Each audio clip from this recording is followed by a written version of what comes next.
శుక్లాంబరధరం విష్ణుం శశివర్ణం చతుర్భుజం ప్రసన్నవదనం ధ్యాయేత్ సర్వవిఘ్నోపశాంతయే. ఓం గణేశాయ నమః. ఓం నమో భగవతే వాసుదేవాయ. శ్రీ వామన పురాణం. పులస్త్యునికి నారదుని ప్రశ్న. నారాయణం నమస్కృత్య నరం చైవ నరోత్తమం దేవీం సరస్వతీం వ్యాసం తతో జయముదీరయేత్. నారాయణునికి ఉత్తముడగు నరునికి సరస్వతీదేవికి వ్యాసభట్టారకునికి నమస్కరించి జయకావ్యమును పురాణము లేక ఇతిహాసం చదవవలను. త్రైలోక్య రాజ్యమాక్షిప్య బలేరింద్రాయ యోదదౌ శ్రీధరాయ నమస్తస్మై ఛద్మ వామన రూపిణి.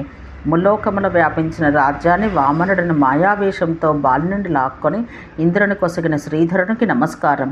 జ్ఞానుల్లో శ్రేష్ఠుడను తన ఆశ్రమాన సుఖోపవిష్టుడైన వాడును ఒక పులస్త్య మహర్షిని నారదుడు వామనునికి సంబంధించిన పురాణం గురించి ప్రశ్నించెను. బ్రహ్మర్షి, సర్వసమర్థుడై ఉండయు పురాణ సమయమున విష్ణువు మరుగుజ్జు రూపం ఎందుకు ధరించెను?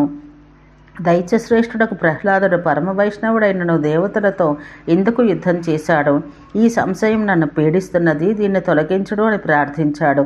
అంతేకాక దక్షపుత్రియగు సతీదేవి శంకరునికి ప్రియమైన అర్ధాంగి అయినది కదా. ఆ శుభాంగి తన శరీరాన్ని వదిలి పర్వతేశ్వరుడగు హిమవంతుని ఇంట మరలా ఎందుకు జన్మించింది? మరలా దేవదేవుడగు శంకర్ని ఏల పరిణయం చేసుకున్నది? ఈ నా సందేహాలు సర్వజ్ఞుడవగ నీవు తొలగించము. ద్వితశ్రేష్ఠ, అనేక విధాలైన వ్రతములు చేసే విధానాలను, తీర్థక్షేత్రాల మహత్యం, దానాల మహిమను దయతో నాకు తెలియజేయము అని ఈ విధంగా ప్రశ్నించిన తపోనిధి నారదునితో మునిశ్రేష్ఠుడైన చక్కని వాక్కుడు గల పులస్త్యుడు ఇట్లనెను. ఓ మునిసత్తమ్మ, నీవు కోరినట్లుగా మొదటి నుండి క్రమంగా వామన పురాణం సమగ్రంగా చెప్పెదను. సావధానుడవై వినము. గ్రీష్మ ఋతువులో సతీశివులు.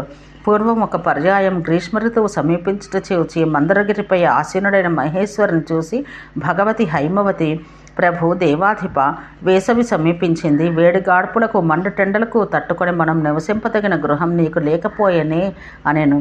అంతటా భవానితో శంకరుడు, ఓ కళ్యాణి, నేను ఎల్లప్పుడూ నిరాశ్రయుడైన ఈ అరణ్యవాసమే చేయుచుంటుని అన్న శంకరుని మాటలు విని సతీదేవి భర్తతో ఆ వేసవి దినముల చెట్ల నీడలలో గడిపినది. వర్ష ఋతువులో సతీ పరమశివులు. వేసవి గడిచిన తోడనే మేఘముల గుంపుతో దిక్కుల చీకట్లు వ్యాపించగా వర్షాకాలం ఏతించెను. దిక్కులు జనసంచార శూన్యములయ్యను. అది చూసి దాక్షాయణి తన భర్తతో ప్రేమ పురస్సరముగా, మహేశ్వర, గుండెలు బద్దలగునట్లు తీవ్రమైన చలిగాలులు వీస్తున్నవి, మేఘములు గర్జిస్తున్నాయి, మెరుపులు మెరుస్తున్నాయి, నెమ్మల్లాడు ఆడుచు కేకారములు చేయుచున్నవి, ఆకాశం నుండి తెరిలేపి లేకుండా జలధారలు పడుతున్నవి, బలాక పక్షుల వరుసలు మేఘములు వెంట పరుగులెడుతున్నవి, గాలి తూపులకు కదంబ సర్జ అర్జున కేతకీ వృక్షంలో పుష్పములు రాలుతున్నవి, మేఘ గంభీర గర్జనలు విని తమ తమ నెలవులు వదిలి వెళ్ళు యోగులకు వలనే హంసలు కూడా సరోవరాలు పోవుచున్నవి. అటు చూడుడు, నల్లని మొగిళ్ల మధ్య మెరుపు తీగలు ఎంత మనోహరంగా ప్రకాశిస్తున్నాయో. ఓ చంద్రశేఖర, ఉన్నట్టుండి నదులన్నీ వేగాన్ని పుంజుకున్నాయి. ఆకాశాన్ని నీలిమబ్బులు ఆవరించాయి. సర్జవృక్షాలు పుష్పాలతో, కడిమి చెట్లు మొగ్గలతో, బిల్వ తరువులు ఫలాలతో, నదీ జలాలతో, సరోవరాలు పద్మపత్రాలతో, పుష్పాలతో నిండి ఉన్నాయి. శంకర, ఇలాంటి భయంకరము దుస్సహమైన కాలాన ఈ కొండ కొమ్మను నేను నిర్భయంగా సుఖించుటకి అనువైన గృహం నిర్మించము అని కోరెను. శంకరుడు జీమూతకేతువైన విధం తన ప్రియురాలి ఈ శృతి మనోహరాలైన మాటలు విని ఆ ముక్కంటి, ఓ ప్రియురాల, నేనేమి చేయుదును? గృహ సంపాదనముకు నా వద్ద ధనం లేదు. నేను ధరించేది పులితోలు, జన్నిదమ్ము, పాపరేడు, పద్మపింగళులనే పాములు నాకు చెవిపోగులు. నేను ధరించే కేయూరాలు, కంబల ధనంజయాలనే సర్పాలు, కుడి ఎడమ చేతులకు నేను తొడిగే కంకణాలు, అశ్వతర తక్షకులని నాగాలు, పోతే కాటుక రంగుతో నిగనగలాడే అతి గొప్ప సర్పం నీలుడు నా ములతాడు. ఇంతకు మించి నా వద్ద ఏమి కలదు అన్నాడు. సాధారణ గృహ నిర్మాణం చేసుకోజాలని తన అసక్తతను వెల్లడిస్తున్న శంకర్ని ఆ పలుకులు సత్యంలైనను కర్ణకట్టవులగటు చే పార్వతికి తృప్తి కలిగించలేదు. లజ్జారోషాలతో కృంగిపోయి వేడి నిట్టూర్పులు వెడుస్తూ చూపులు నేల మీద నిలిపి భర్తతో, ప్రభు, అయితే ఇలాంటి భయంకరము దుర్భరమైన వర్షాకాలం చెట్ల కింద తడుస్తూ రోధిస్తూ ఎలా గడపగలను? అందుకే ఇంత గట్టిగా నేను మాట్లాడుతున్నాను అన్నది. ఆమె మాటలకు మహేశ్వరుడు, ప్రియురాల, ఇందులో కష్టమేమి? వర్షాకాలమంతా మేఘాలు నాశనంగా చేసుకుని నీ శరీరంపై ఒక నీటి బిందువు కూడా పడకుండానట్లు వాని మీద నివసించగలవు సుమా. అని చెప్పి శంకరుడు దాక్షాయణితో ఒక ఎత్తైన మేఘఖండాన్ని అధిరోహించి ఆసీనుడయ్యను. ఆ కారణంన ఆ మహేశ్వరునికి స్వర్లోకమున జీమూతకేతు అనే పేరు సార్థకమయ్యను. శరదృతువు. ఆ విధంగా త్రినేత్రుడు మేఘమండలం పైన వర్షఋతువు గడిపెను. అంతటి లోకమునకంతకు ఆనందం ప్రసాదిస్తూ రమ్యమైన శరదృతువు వచ్చెను. ఓ ముని, నీళ్ళు మొగిళ్ళకి ఒకటొకటిగా ఆకాశాన్ని వదిలినవి. చెట్లను కంకములు, నదులు తమ ఒడ్డులు, తామరలు తమ వాసనలు, కాకులు తమ నెలవులు, రురుజింకలు తన కొమ్ములు జలాశయాన్ని పంకాన్ని విసర్జించినవి.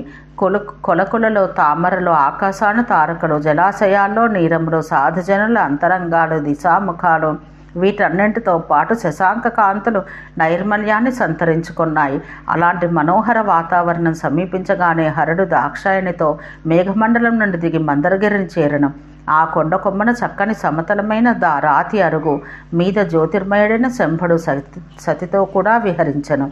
దక్షయజ్ఞం. రమ్యమైన శరత్కాలం గడిచి ఉత్థానైకాదశి ఉత్తరాయణం ప్రవేశించుటతో ప్రజాపతి శ్రేష్ఠుడైన దక్షుడు ఒక క్రతువును ప్రారంభించను.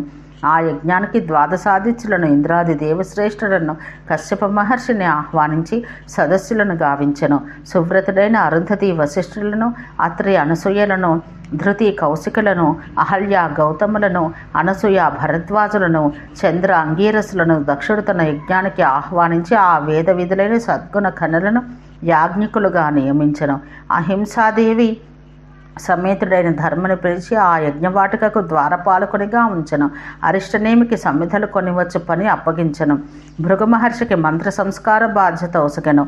అనంతరం రోహిణీ సహితుడైన చంద్రునికి ధనాధిపత్యం ముసగి సతీశంకర్లను తక్కిన అల్లుళ్లను, కూతుండ్రను, దౌహిత్రులను అందరినీ దక్షుడు యజ్ఞానికి ఆహ్వానించెను అని పులస్త్యుడు చెప్పగా, నారద మహాముని ఆయనతో, సర్వలోకేశ్వరుడు, ధనేశ్వరుడు, అందరిలో శ్రేష్ఠుడు, జ్యేష్ఠుడు, ఆద్యుడు అయిన మహేశ్వరుడు వరిష్ఠుడైనను ఆయనను దక్షుడేల పిలవలేదు అని ప్రశ్నించెను. ముని, అన్ని విధాలా జ్యేష్ఠుడు, వరేణ్యుడు, భగవంతుడు అయినను కపాలి చేతిలో పుర్రె కలవాడైనందువలన దక్షుడు ఆయన్ని ఆహ్వానించలేదు అని పులస్త్యుడు జవాబు చెప్పెను.